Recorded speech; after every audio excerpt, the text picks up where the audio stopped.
1번 다음 중 게르프 시스템의 주된 장점이 아닌 것은 제어계를 크게 두 가지로 나누게 되면 게르프 시스템과 페르프 시스템으로 나눌 수가 있습니다. 게르프 시스템 같은 경우에 어떠한 신호를 주게 되면 정해진 순서에 의해서 동작을 하게 됩니다.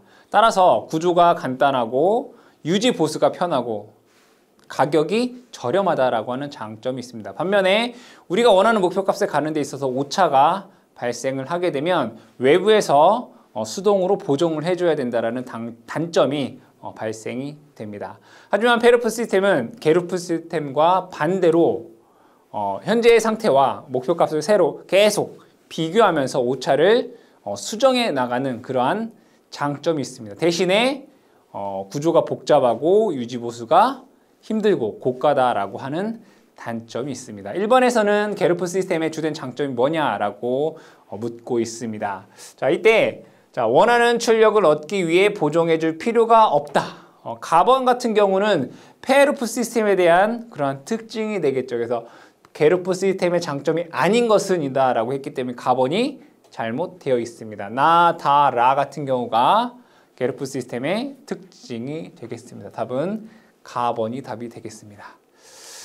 2번 문제 보시게 되면 피드백 제어에서 반드시 필요한 장치는 어느 것인가? 피드백 제어라고 하는 것은 페르프 시스템을 의미하게 됩니다. 간단하게 그려보시게 되면 입력이 있을 것이고요. 그 다음에 여기에 전달함수가 있을 수 있겠죠. 전달함수, 제어 장치가 될 것이고 얘가 출력이 됩니다. 그러면 우리가 원하는 목표값에 가는지를 계속 어떻게 해요? 확인을 해줘야 되겠죠. 그러면 우리가 원하는 목표값과 현재 상태를 어떻게 해요? 계속 비교해주는, 즉 페르프 시스템에서는 입력과 출력을 계속 비교해주는 비교 장치가 있어야 된다. 페르프 시스템의 가장 중요한 게 검출부가 되겠죠. 검출과 비교하는 장치가 되겠습니다. 그래서 라번의 입력과 출력을 비교하는 장치다라고 보시면 되겠습니다. 다음에 3번 문제를 보도록 하겠습니다. 다음 요소 중 피드백 제어계의 제어 장치에 속하지 않는 것은 제어 장치에 대한 그림을 여러분들이 기본적으로 암기를 하고 계시면 해당 문제와 유사한 문제들은 쉽게 풀 수가 있습니다. 처음에는 목표값이 있습니다. 목표값. 자, 이 목표값을 넣게 되면 기계가 알아들을 수 있는 신호로 바꿔주는 기준 입력 요소라는 게 있겠죠. 기준 입력 요소. 자, 그 다음에 이 기준 입력 요소와 현재 상태를 비교해주는 괴한 신호라는 게 있겠죠. 그죠? 괴한 신호. 이 신호를 비교해보면, 즉, 우리가 현재 상태와 목표값을 비교해줘서 뭐가 생겨요? 오차가 발생하겠죠. 그 오차를 뭐라고 하냐면 얘를 동작 신호다라고 얘기를 합니다. 동작 신호. 그럼 이 동작 신호가 제어 장치에 들어가서 조절부와 그 다음에 조작부로 나누게 됩니다. 그럼 이렇게 오차만큼 어떠한 신호를 발생을 하고 그 신호에 의해서 어떠한 온도면 온도, 바람이면 바람을 만들어 주겠죠. 그래서 조절부와 요 조작부를 합쳐서 우리는 제어 요소다라고 얘기를 합니다. 제어 요소. 이때 제어 요소에서 나오는 요 신호를 우리는 조작부에서 나오는 거니까 조작량이다라고 얘기를 하고 이 조작량이 제어 대상으로 가는 거죠. 제어 대상. 그럼 이 제어 대상이 원하는 목표값에 도달하지 못하도록 하는 외란이라는 것이 추가가 될 것이고, 외란이라고 하는 건 잡음이다라고 보시면 됩니다. 그러면 제어 대상에서 이제 제어량이 어떤 제어량을 제어할 것이냐. 그러면 여기서 반대로 돌아가는 검출부가 있겠죠. 그죠? 검출부. 현재의 상태를 검출해주는 검출부가 이렇게 나오게 됩니다. 그럼 여기에서 제어 장치에 해당하는 것은 여기부터 제어 대상은 제어를 받는 애잖아요. 그죠? 이만큼까지가 우리는 제어 장치다라고 얘기할 수 있습니다. 그러면 해당 문제에서 제어 장치에 속하지 않는 게 뭐냐라고 했을 때는 우리는 제어 대상은 제어 장치가 아니다라는 것을 알 수 있습니다. 답은 라번에서 답을 찾으실 수가 있겠습니다. 자, 다음 4번 문제 보도록 하겠습니다. 피드백 제어계에서 제어 요소에 대한 설명 중 옳은 것은 제어 요소는 이 부분을 얘기를 하는 거죠. 조절부와 조작부를 우리가 제어 요소다라고 얘기를 합니다. 하나하나 읽어보도록 할게요. 목표값에 비례하는 신호를 발생하는 요소이다. 목표값에 비례하는 요소를 발생하는 것은 기준 입력 요소이죠. 제어 요소가 아닙니다. 조작부와 검출부로 구성되어 있다. 다는 서로 잘못됐다. 그죠? 조절부와 조작부로 되어 있다. 그래서 다는 잘못됐다라는 것을 알 수 있고요. 동작 신호를 조작량으로 변화시키는 요소이다. 그죠? 동작 신호를 뭘로?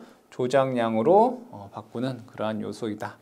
라번이 맞는 내용이 되겠습니다. 다음 문제 5번 문제 보도록 하겠습니다. 제어 요소가 제어 대상에게 주는 양은 제어 요소가 제어 대상에게 주는 양은 조작량. 라번이 답이 되겠네요. 6번 문제 보도록 하겠습니다. 제어 요소는 무엇으로 구성이 되어 있는가? 제어 요소는 조절부와 조작부로 구성이 되어 있죠. 답은 라번 되겠습니다. 7번 문제. 다음 용어의 설명 중 옳지 않은 것은 가. 목표값을 제어할 수 있는 신호로 변환시켜주는 장치를 기준 입력 장치이다. 그렇죠? 목표값을 기계가 알아들을 수 있는 신호로 변환하는 장치를 기준 입력 요소다. 그렇죠? 나번. 목표값을 제어할 수 있는 신호로 변환하는 장치를 조작부이다라고 되어 있어요. 이게 잘못됐네요. 목표값을 제어할 수 있는 신호로 변환하는 장치를 우리는 기준 입력 요소다. 가번에서 얘기를 했잖아요. 그죠? 나번이 잘못된 거네요. 나머지도 읽어보면 제어량의 설정값과 비교하여 오차를 계산하는 장치를 오차 검출기, 검출부가 되겠네요. 제어량을 측정한 장치를 검출단 이렇게 얘기할 수가 있겠죠. 나번이 잘못되었습니다. 8번 문제 보도록 하겠습니다. 제어 장치가 제어 대상에게 가해지는 제어 신호로서 제어 장치의 출력인 동시에 제어 대상의 입력인 신호는 제어 장치의 출력, 여기 조작량이라고 되어 있네요. 그죠? 조작량, 나번이 되겠죠. 조작량 됩니다. 제어 장치가 제어 대상에 가해주는 양을 조작량이다. 이렇게 얘기를 합니다. 9번 문제. 전기로 온도를 900도C로 일정하게 유지하기 위해서 열전 온도계의 지시값을 보면서 전압조정기로 전기로의 인가전압을 조절하는 장치가 있다. 온도계는 어느 용어에 해당이 되는가? 용어에 대한 내용이 되겠습니다. 보게 되면 전기로의 온도, 우리가 온도를 제어하겠다 이런 얘기잖아요. 그렇죠? 얘를 제어량이다라고 하는 거고 이 온도를 900도C로 맞추겠다. 이 900도C라고 하는 게 목표값이 됩니다. 목표값. 그렇죠? 자, 열전 온도계를 보면서 얘는 현재의 온도를 측정하겠다는 얘기죠. 얘를 검출부다라고 볼 수 있겠습니다. 현재 온도를 검출하겠다 이런 얘기죠. 전압조정기로서 전기로의 인가전압을 조절한다. 전기로의 인가전압을 조절한다. 뭔 얘기예요? 조절부에서 그렇죠? 전압을 조정해서 그에 따른 온도를 바꾸겠다 이런 얘기예요. 조절부죠. 이 경우 열전 온도계는 어느 용어에 해당되는 거예요? 열전 온도계는 검출하는 거잖아요. 그래서 검출부, 가번이 답이 되겠습니다. 다음에 10번 문제 보도록 하겠습니다. 인가 직류 전압을 변화시켜 전동기 회전수를 800rpm으로 하자. 자, 회전수를 뭐 하는 거예요? 제어하는 거잖아요. 제어량이 회전수인 거고 이 회전수를 800rpm으로 만들겠다. 얘는 목표값이 되는 거죠. 그렇죠? 이 경우 회전수는 어느 용어에 해당하는 거? 회전수는 제어량이 된다라는 걸 알 수 있습니다. 답은 다번이 답이 되겠습니다. 자, 다음에 11번 문제를 보도록 하겠습니다. 11번 문제에서는 제어량을 어느 일정한 목표값으로 유지하는 것을 목적으로 제어법이 뭐냐? 이 제어를 목표값에 의한 제어가 있겠다. 그죠? 목표값에 의한 제어. 목표값에 의한 제어의 분류. 첫 번째가 정치 제어입니다. 정치 제어라고 하는 것은 목표값이 변화하지 않는 목표값이 일정한 제어를 우리는 정치 제어다라고 얘기를 하고요. 목표값이 바뀌는 제어를 추치 제어다라고 얘기를 합니다. 이 추치 제어에는 총 3가지가 있습니다. 하나는 추종 제어, 하나는 프로그램 제어, 또 하나는 비율 제어 이렇게 있을 수 있네요. 자, 그럼 여기에서 정치 제어는 목표값이 변화하지 않는다라고 했고 추치 제어는 목표값이 변화한다라고 했어요. 그럴 때 목표값이 변화할 때 이 목표값이 우리도 모르게 일정하지 않게 변화하는 것, 랜덤하게 변화하는 것을 우리는 추종 제어다라고 얘기를 하고 목표값이 변하긴 변하는데 어떻게? 정해진 범위 내에서 계획된 프로그램에 의해서 변화되는 그러한 제어를 우리는 프로그램 제어이다. 대표적인 게 엘리베이터죠. 엘리베이터 또는 무인열차 이런 것들이 프로그램 제어에 속하고요. 비율 제어라고 하는 것은 목표값이 변하긴 변하는데 비례해서 어떠한 값에 비례해서 대부분이 이제 연료라든가 전기 신호라든가 이런 것들이 이제 비율 제어에 포함이 되겠더라. 11번 문제에서는 일정한 목표값, 즉 목표값이 변화하지 않는다라는 거기 때문에 정치 제어가 답이 됩니다. 자, 다음 12번 문제 보도록 하겠습니다. 온도, 유량, 압력 등 공업 프로세스 상태에서 제어량으로 제어계로서 프로세스에 가해지는 외란의 억제를 주 목적으로 하는 것은, 자, 얘는 제어량에 의한 분류가 되겠네요. 제어량에 의한 분류에는 3가지가 있겠죠. 하나는 서버기구, 하나는 프로세스, 하나는 자동 조정. 그렇죠? 이 3가지로 나눌 수가 있습니다. 서버기구라고 하는 것은 얘는 목표값이 일정하지 않게 변하는, 얘는 내비게이션 같은 거예요. 위치라든가 방위, 각도 이러한 것들에 대한 제어량을 우리가 서버기구다라고 얘기를 하고요. 프로세스 같은 경우에는 공장에서 사용하는 거예요.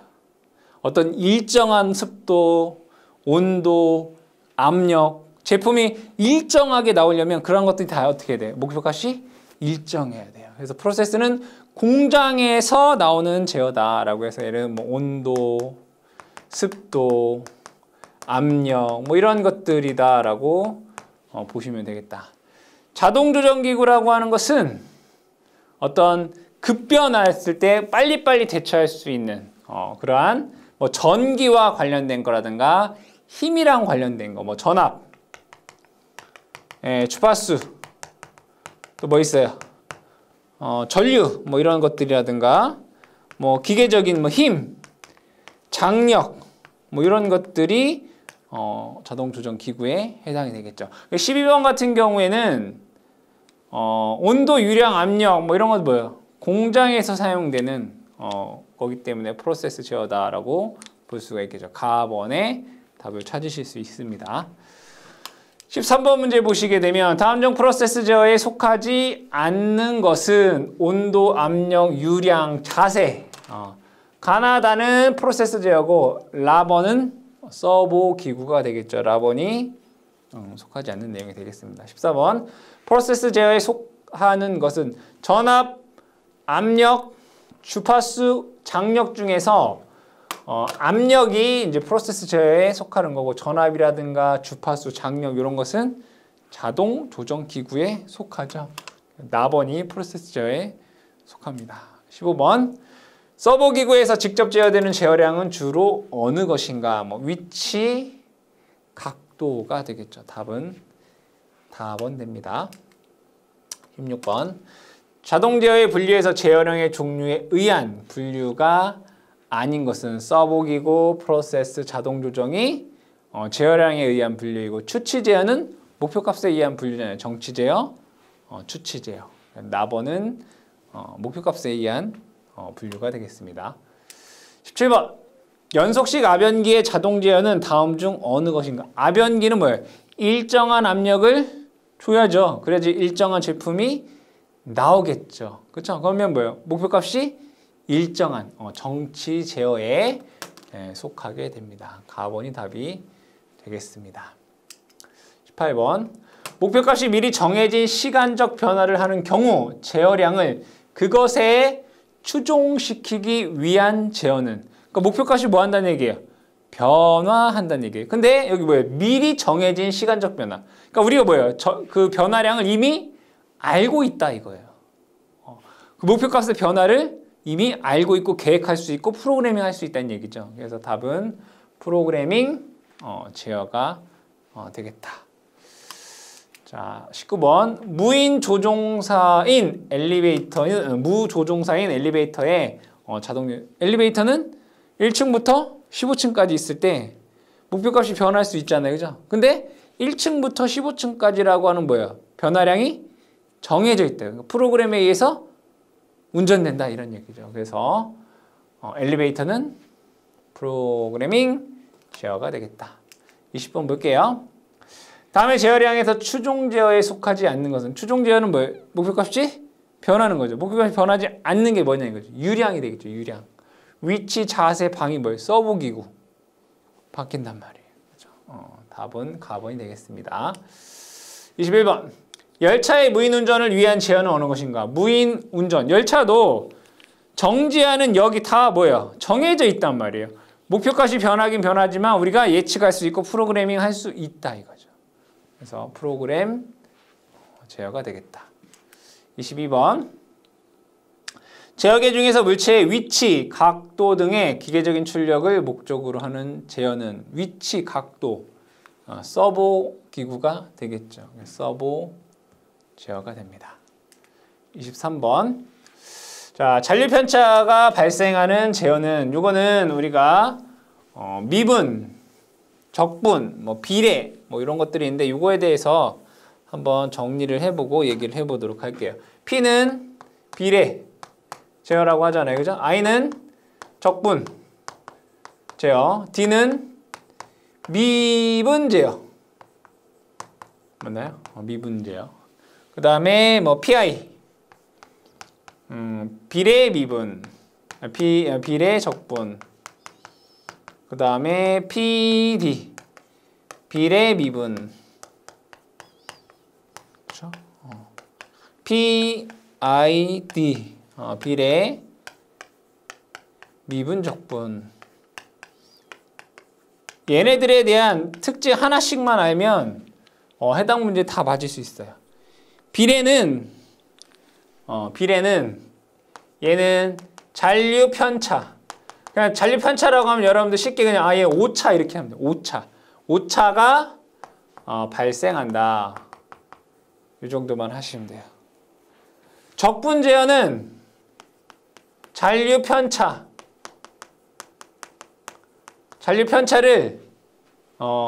비례는 오차가 발생할 수 있지만 적분 제어는 잔류 편차를 얘는 제거해요. 제거. 미분은 잔류 편차를 미연에 미리 방지해. 잔류 편차가 이제 오차가 커지는 것을 방지한다고요. 그러니까 예를 뭐 잔류 편차를 미연에 방지라기보다는 오차의 증가를 미리 뭐 한다? 방지한다 이거. 오차가 더 증가하는 걸 방지한다 이렇게 보시면 돼요. 자, 얘는 비례 적분이니까 얘는 잔류 편차 제거.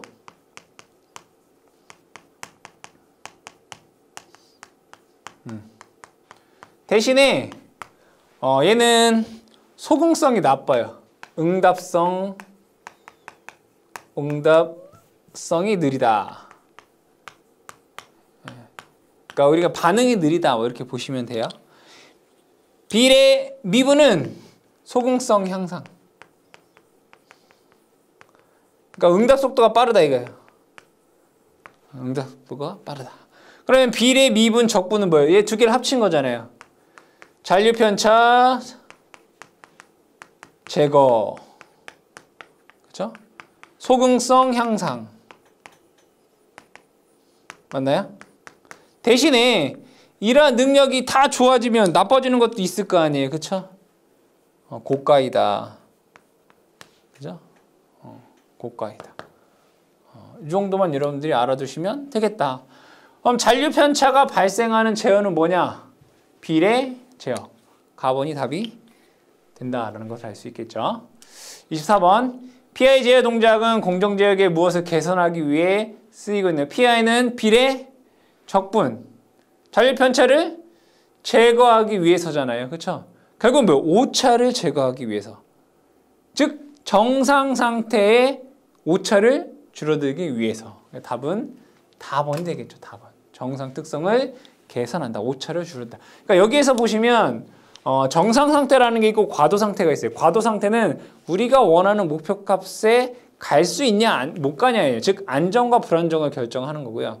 정상 상태에서는 즉 우리가 원하는 목표값 근처에 갔다라고 하면 거기서 중요한 건 뭐겠어요? 오차가 얼마만큼 발생하느냐 이거예요. 근데 적분 제어 같은 경우는 뭐예요? 오차를 줄이는 거니까 뭐예요? 정상 상태의 특성을 개선하기 위해서 사용된다라고 보시면 되겠습니다. 다음 문제. 다음 중 불연속 제어계는 온오프 제어가 불연속 제어가 되겠죠. 라번이 답이 된다라는 것을 알 수 있습니다. 26번.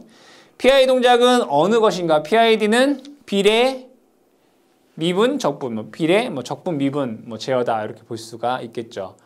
잔류 편차를 제거를 하고 소공성이 향상이 된다라는 그러한 특징이 있고 복잡하고 고가이다라고 하는 단점이 있을 수 있겠죠. 그래서 보시게 되면 사이클링과 옵셋이 제거되고 뭐예요? 오차를 제거하게 되고 응답 속도가 빠르면 안정성이 있다. 이 가번이 PID 동작에 대한 내용이 되겠죠. 그렇죠?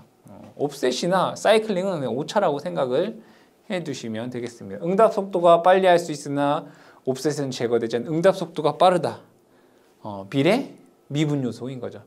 옵셋은 제거되나 제어 동작에 큰 부동작 시간이 있으면 응답 속도이 늦어진다. 응답 속도가 느린 건 뭐예요? PI, 비례 적분 제어.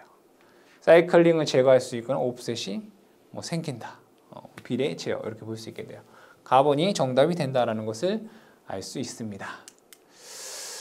자, 27번 적분 시간 4초 비례 감도가 4인 비례 적분 동작을 하는 제어계에서 동작 신호 ET를 주었을 때 시스템의 조작량은 얼마가 되겠는가? 이런 문제가 되겠습니다. 그러면 여기에서 적분 시간, 비례 감도 이렇게 쭉 나와 있습니다.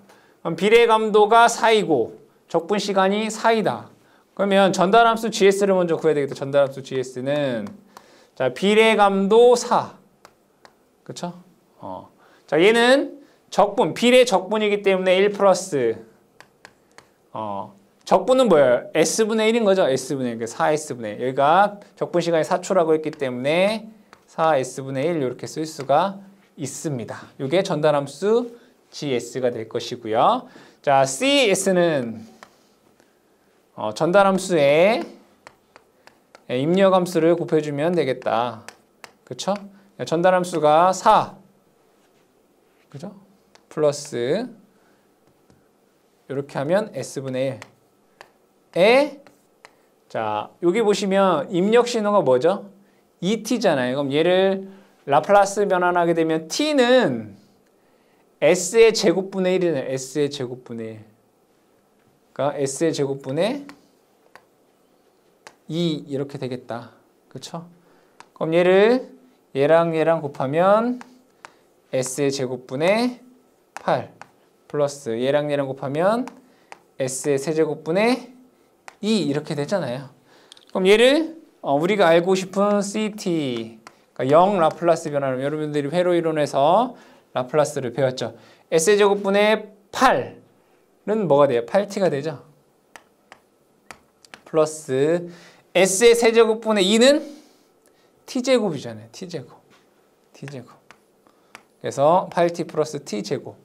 답은 가번에서 T제곱 플러스 8T다라고 하는 값을 구할 수가 있겠습니다. 그렇죠? 이거는 여러분들이 원래는 이제 제어공학 뒤쪽에서 나와야 되는데 먼저 조금 나온 문제이긴 한데 여러분 회로 이론에서 라플라스를 공부하셨기 때문에 풀 수 있는 그런 문제가 되겠습니다. 자, 28번 서버모터의 특징으로 틀린 것은 서버모터의 특징. 서버모터라고 하는 것은 어떤 위치를 제어하는 그러한 모터다라고 보시면 되겠습니다.